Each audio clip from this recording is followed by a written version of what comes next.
Hello दोस्तों breast cancer के report में ईआर और पीआर ये दो रिपोर्ट आते हैं। तो वो रिपोर्ट क्या होते हैं, उसका सिग्निफिकेंस क्या होता है।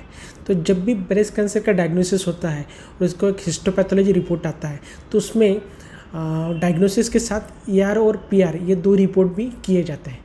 तो रिपोर्ट क्या होते हैं, तो ईआर का मतलब है एस्ट्रोजन रिसेप्टर और पीआर का मतलब है प्रोजेस्टेरोन रिसेप्टर। तो ये जो है ये दो हार्मोन के रिपोर्ट्स होते हैं।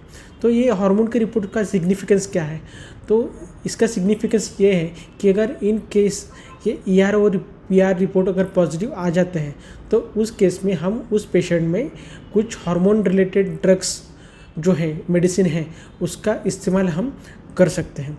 कभी कभी अगर ईआर और पीआर रिपोर्ट पॉजिटिव आता है तो उस केस में पूरा अगर कीमोथेरेपी ख़त्म हो जाता है पेशेंट का, उसके बाद को हार्मोन के फॉर्म में कुछ टैबलेट होते हैं, वो टैबलेट हम पेशेंट को 5 से 10 साल तक दे सकते हैं। तो उसका सिग्निफिकेंस ईआर और पीआर के जानकारी में होता है। उसी के साथ कई बार कीमोथेरेपी को डिसाइड करते वक्त भी हमको ईआर और पीआर का इम्पोर्टेंस होता है। तो ये सब इम्पोर्टेंट सिग्निफिकेंस है ईआर और पीआर रिपोर्ट के बारे में।